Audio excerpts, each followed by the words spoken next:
খাদ্য আমদানি ও রপ্তানি খাতের ব্যবসায়ীদের মধ্যে পারস্পরিক সৌহার্দ্য, অভিজ্ঞতা বিনিময় এবং ভবিষ্যৎ সহযোগিতার বন্ধন আরও সুদৃঢ় করতে রাজধানীর গুলশানের ওয়েস্টার্ন হোটেলে আয়োজন করা হয় Bangladesh food import and export association বাফিসার এক মিলন মেলা।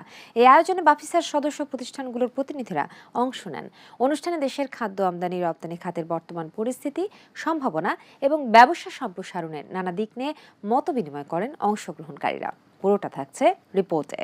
রাজধানী গুলশানের ওয়েস্টিন হোটেলে Bangladesh food import and export association BAFISA আয়োজিত পেয়ার অনুষ্ঠিত হয়। উক্ত পেয়ারে বাফিসার সব মেম্বার ও কোম্পানির প্রতিনিধিগণ অংশগ্রহণ করেন। অনুষ্ঠানে সভাপতিত্ব করেন বাফিসার সভাপতি বোরহানি সুলতান। প্রধান অতিথি হিসেবে বক্তব্য রাখেন বাংলাদেশে নিযুক্ত মালয়েশিয়ান রাষ্ট্রদূত মোহাম্মদ সুহাদা ওতমান।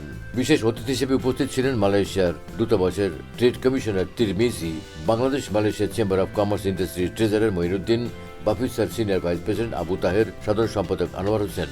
অনুষ্ঠানের প্রধান অতিথি তার বক্তব্যে বলেন, বাংলাদেশ এবং মালয়েশিয়ার সম্পর্ক খুব চমৎকার। ভবিষ্যতে এই সম্পর্ক ব্যবসা বাণিজ্যের মাধ্যমে আরও জোরদার করা হবে। অনুষ্ঠান শেষে প্রধান অতিথি বিভিন্ন স্টল ঘুরে ঘুরে দেখেন। প্রতিটি স্টল মালয়েশিয়ায় প্রস্তুতকৃত উন্নত মানের বিস্কিট, চিপস, চকলেট সহ বিভিন্ন ধরনের হালাল পণ্য প্রদর্শন করা হয়।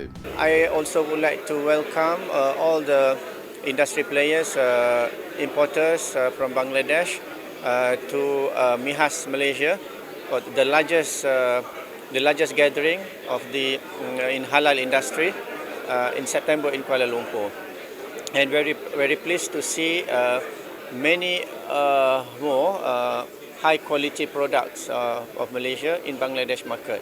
ভালো ইম্পোর্টেড প্রোডাক্ট যদি বাইরে থেকে আসে, তাহলে লোকাল ইন্ডাস্ট্রি যারা আছে তারা কিন্তু দেখে কিন্তু তারা শিখতে পারে যে তারা কী ধরনের ব্র্যান্ডিং করবে, কী ধরনের প্যাকেজিং করবে, কী ধরনের উন্নত মানের কোয়ালিটি ফুড বানাবে তারা। সো বাংলাদেশ এখানে অবশ্যই লাভবান হচ্ছে, গভর্নমেন্ট রেভিনিউ পাচ্ছে, পাশাপাশি আমরা ভালো প্রোডাক্ট পাচ্ছি, আমরা অথেন্টিক হালাল হাইজেনিক প্রোডাক্ট পাচ্ছি, যেটা আমাদের ভবিষ্যৎ প্রজন্মের জন্য দরকার। ইভেন আমরা যারা এখানে কাজ করি তাদের জন্য এসব প্রোডাক্ট খুবই দরকার।